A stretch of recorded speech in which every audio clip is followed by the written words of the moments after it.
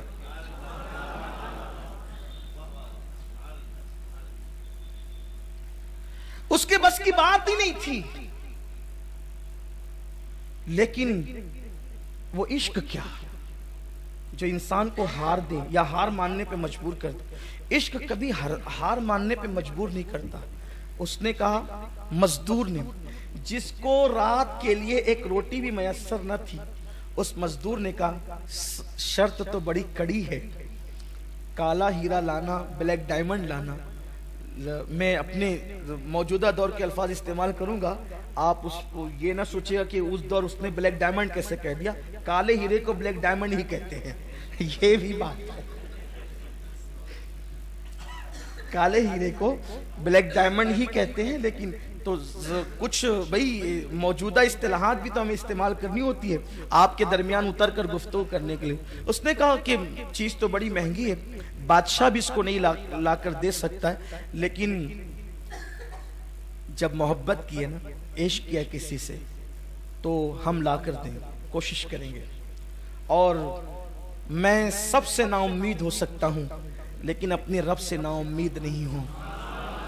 میرا اللہ میری ضرور مدد کرے گا، کیونکہ میری محبتوں میں پاکیزگی، میری محبتوں میں اخلاص ہے، میری محبتوں میں بناوٹ نہیں ہے، میری محبتوں میں خلوص ہے، میں ضرور لاؤں گا۔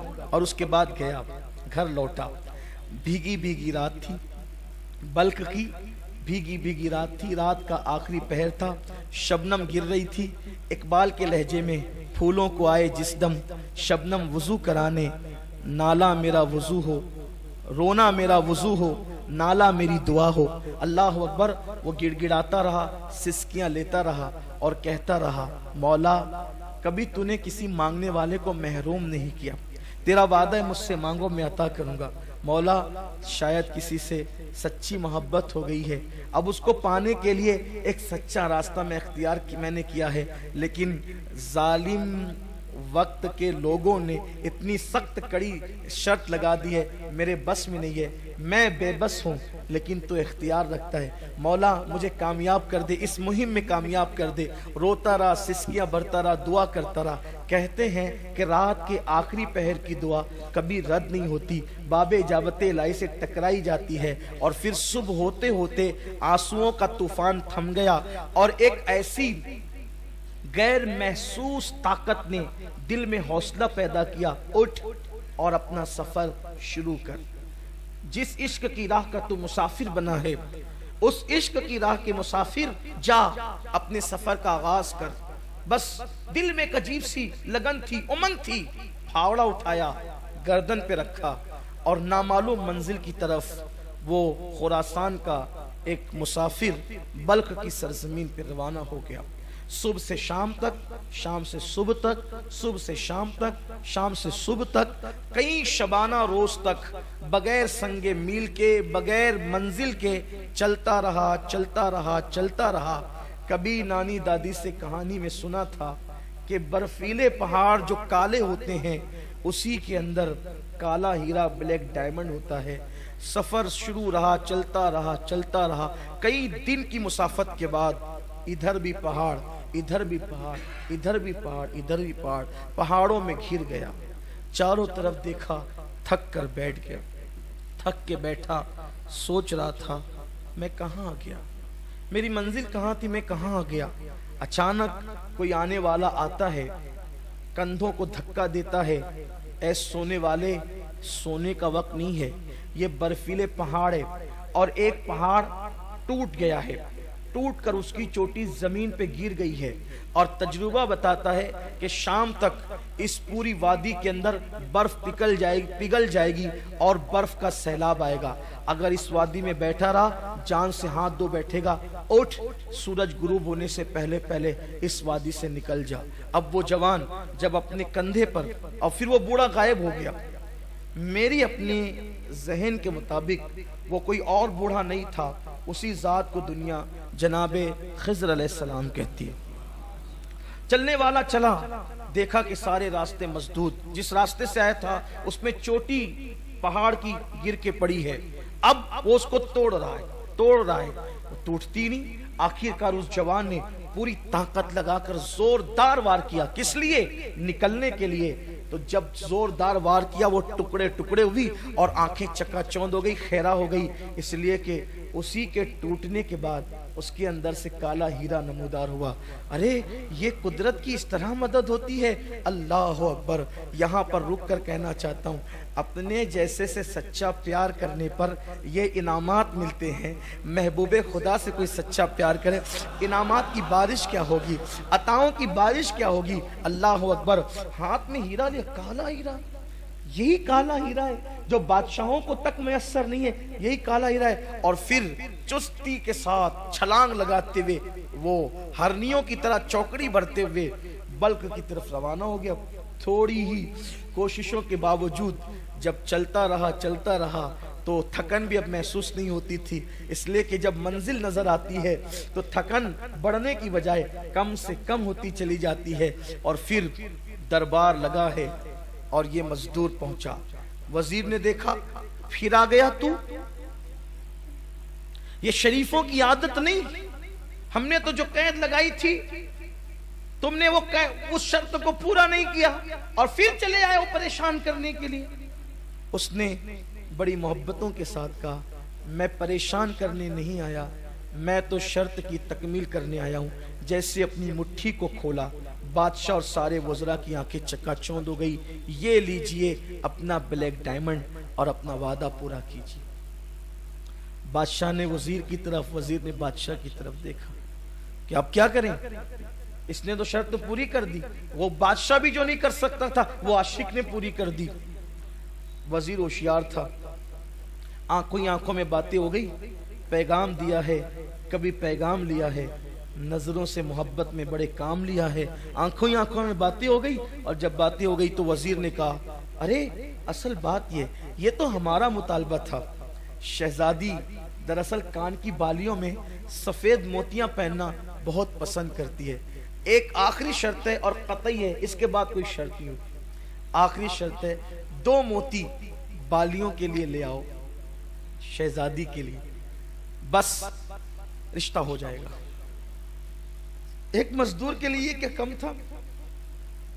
پھر دل پکڑ لیا, وائے رے ناکامی, ہائے رے ناکامی, اب کیا کروں. لیکن پھر عشق نے کہا ہارنا مت, ہمت مت ہارنا, اٹھ چل آگے بڑھ. جیسے کوہساروں میں پہاڑوں میں اللہ نے بلیک ڈائمنڈ تجھے دے دیا, کالا ہیرا دے دیا, موتی کا انتظام بھی قدرت کر دے گی. پھر نکلا, گھر پہنچا, دعا کی, پھر چلا. خوب لمبا سفر کیا, سمندر کے کنارے پہ پہنچا. کہتے ہیں کہ سمندر کے اندر صدف ہوتی ہے اور صدف کے اندر موتی ہوتا ہے, لیکن تیراکی جانتا نہیں تھا, عشق والا تھا. پانی لیا, چلو سے باہر پھینکا, پھر لیا, پھر باہر پھینکا, پھر لیا, پھر باہر. کیوں؟ میں تھوڑی دیر میں سمندر کو خالی کر دوں گا, اور جب سمندر خالی ہو جائے گا تو پھر اس کے اندر کی سیپ نظر آئے گی. پھر سیپوں کو اٹھاؤں گا, دامن میں بھر لوں گا. 2 موتیوں کا مطالبہ ہے, میں تو وہاں موتیوں کے فرش بچھا دوں گا. پانی پھینک رہا ہے, صبح ہوتی ہے, شام ہوتی ہے, لیکن وہ سمندر کی موجیں بڑھتی ہی جاتی ہے. کہتے ہیں عشق سچا ہو کامیابی مل ہی جاتی ہے. نگاہیں حسرت سے آسمان کی طرف اٹھتی ہے. 1 دن, 2 دن, 3 دن, 4 دن, 6 دن. اگر میری جماعت کا اتنا بڑا مفکر اس واقعے کو نہ لکھا ہوتا, واللہ کبھی محراب میں بیٹھ کر بیان کرنے کی میرے اندر ہمت نہ تھی.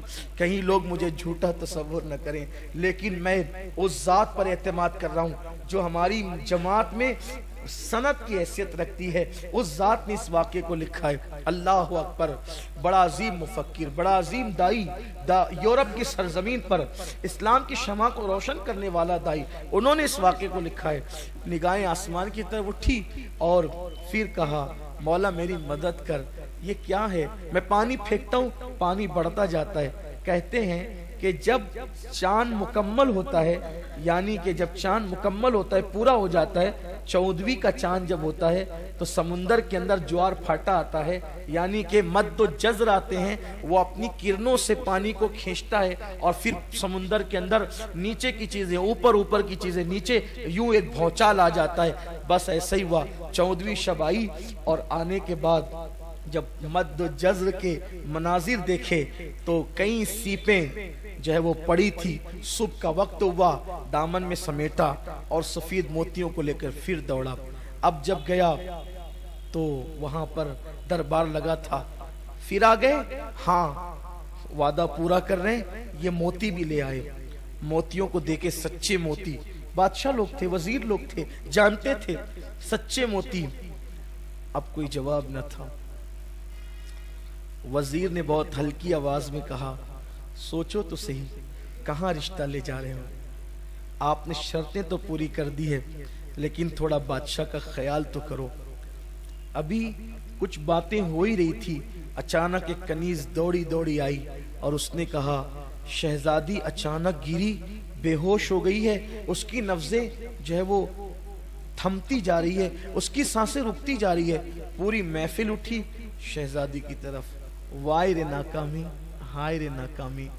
شرطیں تو پوری ہو گئی, بلیک ڈائمنڈ بھی پیش کر دیا گیا, سفید موتی بھی دے دیے گئے, لیکن جس کے لیے گئے تھے اسی کا انتقال ہو گیا اور وہ شہزادی دنیا سے کوچ کر گئی. سب کہہ رہے تھے شہزادی مر گئی, مر گئی, مر گئی, لیکن مزدور کہہ رہا تھا میری شہزادی نہیں مر سکتی, میری محبت نہیں مر سکتی, میرا پیار نہیں مر سکتا. پھر کیا تھا, پورا بلخ سوگواری میں ڈوب گیا. شہزادی کو غسل دیا گیا, غسل دینے کے بعد کفن پہنایا گیا, اور پھر بادشاہ کی بیٹی تھی, ہزاروں کے لاکھوں کے ہجوم میں جنازہ اٹھا, یہ بھی سر جھکائے جھکائے مزدور چل پڑا. پھر کیا تھا، نماز جنازہ ہوئی اور لاکھوں لوگوں نے ڈبڈباتی ہوئی آنکھوں سے شہزادی کو شاہی قبرستان میں دفن کر دیا۔ لوگ اپنے اپنے گھروں کو چل پڑے اور پھر رات نے اپنی سیاہ چادر بلخ کی سرزمین پہ تان دی۔ لوگ غموں میں ڈوبے بستروں پہ لیٹ گئے۔ کہتے ہیں کہ رات کا آخری پہر تھا، رات کی سیاہ زلفیں تھوڑا کمر سے نیچے آ کر ڈھلک گئی تھی۔ ایسے وقت میں وہ اپنی کٹیا سے نکلا اور نکلنے کے بعد کون؟ کندھے پہ کدال رکھ کر مزدور نکلا، اور نکلنے کے بعد جس نے کالا ہیرا اور سفید موتی لائے تھے، یعنی دریا اور کوہساروں کو جس نے مسخر کر دیا تھا، وہ آج اپنی موت کو گلے لگاتے ہوئے بہت بڑا خطرہ مول لے رہا تھا۔ وہ پہنچا شاہی قبرستان میں، تازہ ترین قبر دیکھی، یہی شہزادی کی قبر تھی۔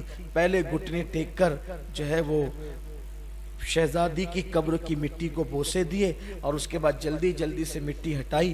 تازہ قبر تھی، جلدی سے مٹی ہٹ گئی۔ تختے نظر آئے، تختے ہٹائے، جیسے کفن دکھا بے چین ہو گیا، بے قابو ہو گیا، نیچے قبر میں اترا اور شہزادی کو کندھے پہ ڈالا، مٹی برابر کی، گھر کی طرف روانہ ہو گیا۔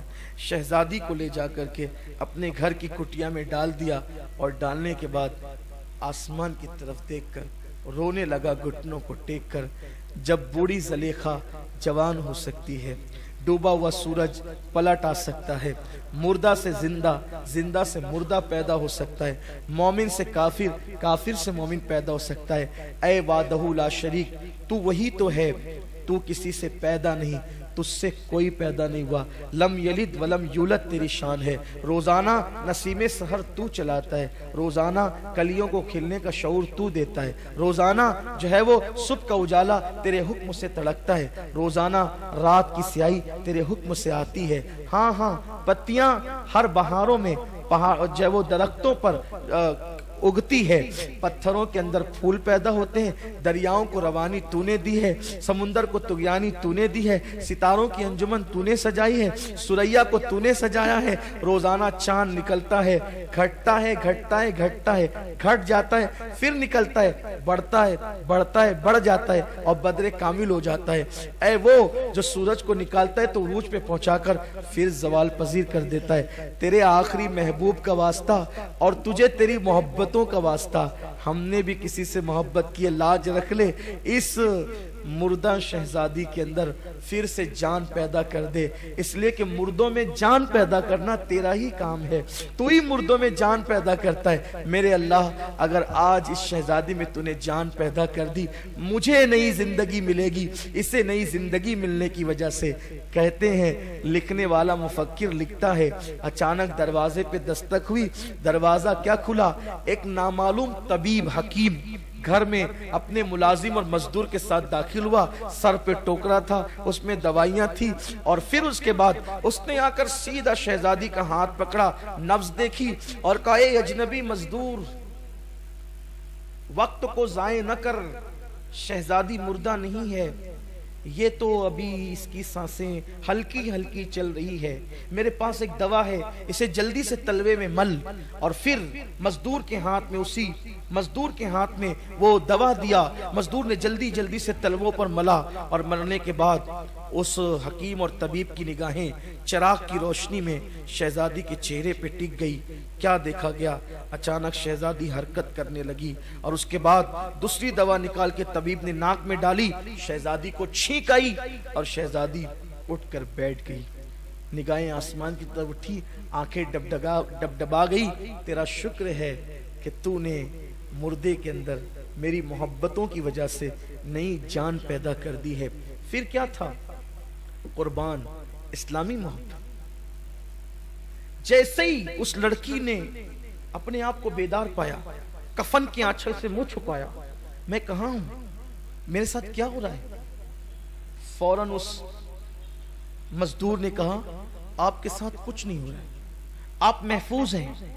اور پھر پوری داستان، باغ سے لے کر زندگی تک کی داستان، پوری داستان سنائی۔ ہم آپ کے لیے اتنا سب کچھ کیے، آپ انتقال کر گئی، حتیٰ کہ میری محبتوں نے تمہیں زندہ کیا ہے، بس کیا حیا کی ملکہ تھی وہ حسن کی ملکہ بھی تھی، حیا کی بھی، آج کل کی لڑکیوں کی طرح نہیں۔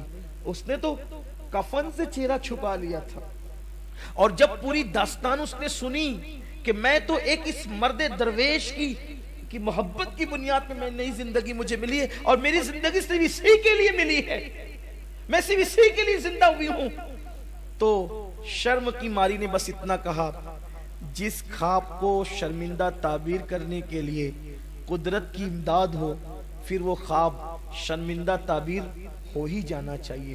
بس اتنا کہہ سکی۔ حکیم نے کہا پھر غیر محرمی کب تک، نا محرمی کب تک، ہم دونوں گواہ ہیں، ایجاب و قبول کر لو، ایک دوسرے کے ساتھ نکاح کر لو۔ نکاح ہو گیا۔ اب اس مزدور کو نئی زندگی مل گئی۔ لوگ کہہ رہے تھے شہزادی کا انتقال ہو گیا، لیکن شہزادی نئی زندگی پا کر کٹیا میں زندگی گزار رہی تھی۔ بس فرق اتنا تھا کہ کبھی محل میں تھی اور آج کٹیا میں۔ لیکن اس لڑکی کو اس مزدور کے عشق کی اتنی قدر تھی کہ اس کو کٹیا اب راحت دے رہی تھی۔ اس کی وجہ یہ تھی کہ وہ محل کے اندر تھی، لیکن یہاں اسے محبت مل رہی تھی، پیار مل رہا تھا، وہ دھوکہ نہیں دے رہی تھی، اور اس نے اس راز کو سب سے چھپا کر کے رکھا تھا۔ بالآخر ایک دن وہ آیا کہ گھر کے آنگن میں ایک پھول کھلا، خوبصورت سا بیٹا پیدا ہوا۔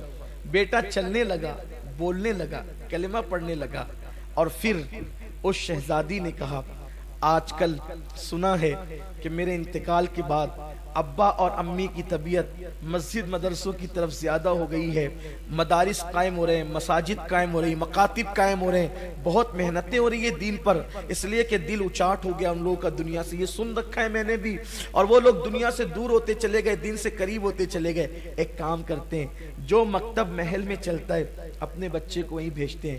ایک دن مکتب کی سالانہ تقریب تھی، چھوٹا مدرسہ جسے مکتب کہتے ہیں، جیسے ہمارے اپنے یہاں مالیگاؤں میں سنی دعوت اسلامی 60 مکاتب چلا رہی ہے پورے شہر میں، مکتب کی سالانہ تقریب تھی۔ سالانہ تقریب میں بادشاہ آیا، ننھے بچوں نے جھک کے بادشاہ کو سلامی دی۔ جیسے ہی بادشاہ کی نظر اس لڑکے پر پڑی، اس لڑکے پر، کس لڑکے پہ؟ مزدور کے لڑکے پہ، بادشاہ کا دل کھنچتا چلا گیا۔ یہ کوئی مانوس جانا پہچانا چہرہ لگتا ہے، یہ چہرہ جانا پہچانا ہے، یہ چہرے سے انسیت ہے، یہ چہرے میں اپنائیت ہے، یہ چہرے سے خون جوش کھاتا ہے۔ کون ہے یہ؟ معلم سے پوچھا کون ہے یہ؟ معلم نے کہا وہ سامنے کٹیا ہے نا مزدور کی، اسی کا بچہ ہے، غریب آدمی ہے، روزانہ لا کے پہنچاتا ہے، شام کو لے جاتا ہے، یہ بچہ اپنا سا لگتا ہے۔ ایک کام کریں، اس کے ابا سے کہنا کہ یہ اس بچے کو محل میں لے کر کے۔ شام کو ابا آئے تو کہا کہ بادشاہ کا حکم ہے، حکم حاکم ہے کہ تم اپنا بچہ محل میں لے کر جاؤ۔ انہوں نے کہا بہت اچھا۔ گھر لایا، بیوی سے مشورہ کیا، کیا ہوگا، کیسے ہوگا؟ ایسا لگتا ہے اب پوشیدہ راز سب اوپن ہو جائیں گے، کیسے ہو سکتا ہے، کیا ہوگا؟ بہرحال شہزادی نے کہا کوئی فکر نہ کریں، ٹھیک ہے۔ اور وہ بچہ یوں ہی کوئی پہلے کم خوبصورت نہیں تھا، محل میں بھیجنے کے لیے شہزادی تھی، اس بچے کو شہزادوں کی طرح سجایا، باپ کے ساتھ انگلی پکڑائی، روانہ کیا۔ جیسے ہی محل میں پہنچا یہ بچہ، خوبصورت سے بچے کو بادشاہ نے اپنی گود میں اٹھایا۔ مزدور بھی بھیس بدل چکا تھا، مجھے پہچانا نہ جا سکے کہ چند سالوں پہلے رشتہ مانگنے آیا تھا اور شہزادی انتقال کر گئی تھی، پتہ نہیں کیا ہوگا، بھیس بدل لیا۔ جیسے ہی بادشاہ نے دیکھا اس بچے کو قابو نہ پا سکا، اٹھایا گود میں اور سیدھا زنانہ خانے میں بادشاہ گھس گیا۔ بادشاہ اس طرح نہیں جایا کرتے تھے زنانہ خانے میں، لیکن جیسی ملکہ کی نظر بادشاہ کے گود کے بچے پڑی، یہ مانوس جانا پہچانا چہرہ، غور کیا، کہا بادشاہ جانتے ہیں مرحوم شہزادی کا بچپن ایسا ہی تھا نا، اس کی ناک دیکھو یہ مرحوم شہزادی کی طرح، اس کے ہونٹ دیکھو مرحوم شہزادی، اس کی آنکھیں مرحوم شہزادی کی، ارے یہ تو مرحوم شہزادی کے ہو بہو دکھتا ہے۔ کس کا بچہ ہے؟ ارے وہ سامنے جو کٹیا میں مزدور رہتا ہے اسی کا بچہ ہے۔ یہ بچہ میری مرحوم شہزادی کی یاد دلاتا ہے، یہ میرے یہاں رہے گا، اب ہم اسے جانے نہیں دیں گے۔ بادشاہ نے کہا کہ بچے خریدے اور بیچے نہیں جاتے نا، تو پہلے اس کے ماں باپ سے پوچھنا پڑے گا، کوئی بات نہیں، غریب لوگ ہیں، ہم اپنے محل میں ان کو جگہ دے دیں گے، وہ ہمارے محل میں رہیں گے، ہم بچہ دیکھتے رہیں گے، تسلی ہوتی رہے گی، کسی کی گود خالی کرنا ہمارا مقصد نہیں، ان سے بات کرو۔ بادشاہ باہر آیا، کہا کہ ملکہ کی خواہش ہے کہ یہ بچہ محل میں رہے۔ مزدور نے جواب دیا، بچے بیچنے کے لیے نہیں ہوتے۔ دیکھا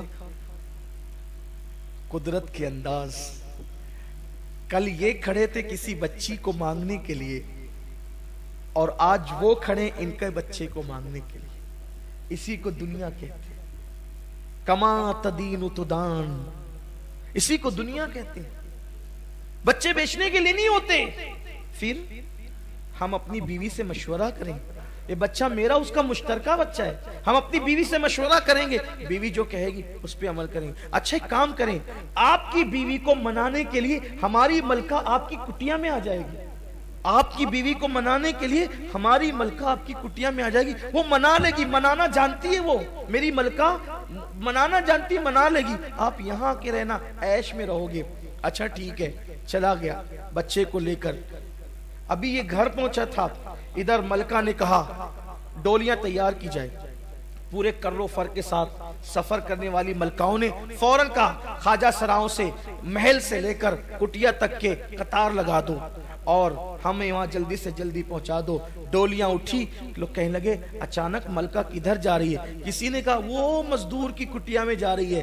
کہا رے تعجب ہے، مزدور کی کٹیا میں؟ کہا ہاں، کوئی تعجب نہ کرو، جب سے شہزادی کا انتقال ہوا ہے ان لوگوں کو غریبوں سے پیار ہو گیا ہے، کٹیا میں جانے لگے، نیک ہو گئے، پرہیزگار ہو گئے، جا رہے ہوں گے کسی کٹیا میں دعا لینے کے لیے، کیوں تعجب کرتے ہو؟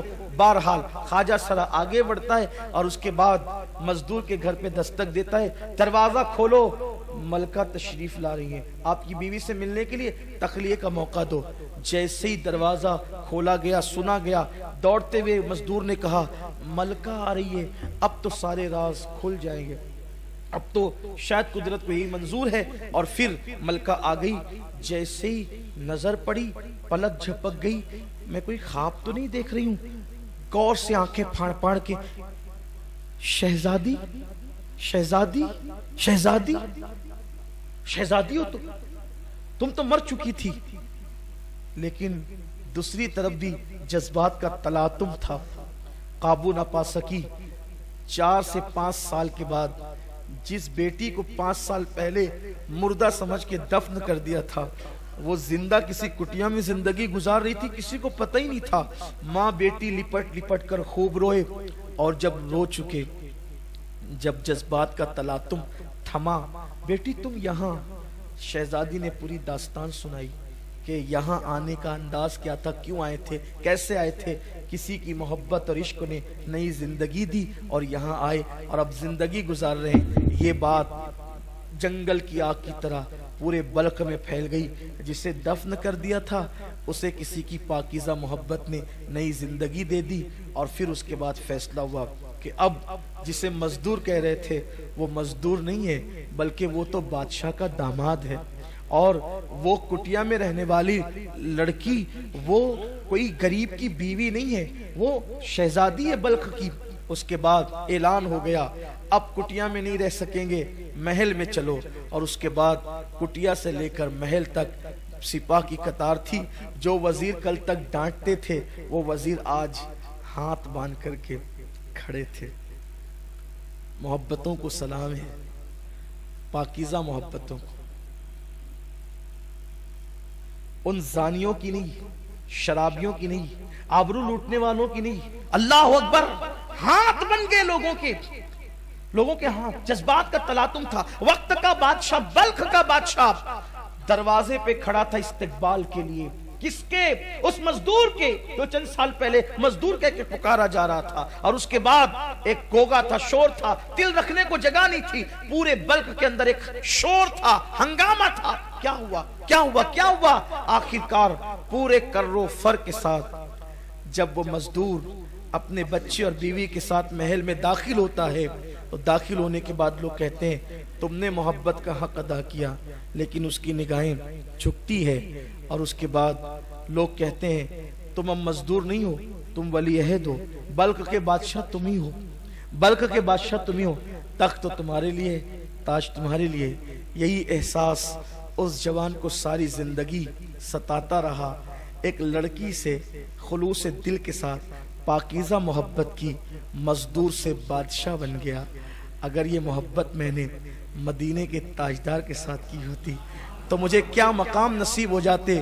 پھر اس نے مدینے کے تاجدار سے محبت کی، لڑکی سے محبت کر کے، پاکیزہ محبت کر کے، پاپ والی نہیں، پاکیزہ محبت کر کے بلک کا بادشاہ بنا مزدور۔ اور جب پھر اسی محبت نے آگے بڑھایا تو پھر مدینے والے سے محبت ہوئی، اور محبت ایسی ہوئی پھر وہی بلک کا بادشاہ حضرت ابراہیم ابن ادہم کے نام سے جانے اور پہچانے، حضرت ابراہیم ابن ادہم کے نام سے جانے اور پہچانے گئے۔ پھر دنیا نے دیکھا ابراہیم ابن ادہم غریب نواز کے بھی پیروں کے پیر بنے، غوث پاک کے بھی پیروں کے پیر بنے۔ اس واقعے کو علامہ ارشد القادری علیہ رحمہ نے اپنی شرح آفاق کتاب زلف و زنجیر کے اندر تحریر فرمایا ہے، جس کا نیا نام لالہ زار ہے۔ میں نے اپنے الفاظ کے جامع میں اس کو بیان کیا ہے آج کے اس موقع پر، بس اس لیے اللہ میری قوم کو نفسانیت سے بچائے، خواہشات سے بچائے، اور اللہ ہمیں سچی محبتوں کی طرف بڑھنے کی توفیق عطا فرمائے۔ آؤ عہد کریں، اس سے پیار کریں جس سے محبت کرنے والا ابراہیم ابن ادہم بن گیا۔ ہم بھی اسی آقا سے محبت کریں، اللہ ان کا عشق ہمیں عطا فرمائے، اور یوں دعا کرے ایسا گما دے ان کی ولا میں خدا ہمیں، ڈھونڈا کریں پر اپنی خبر کو خبر نہ ہو۔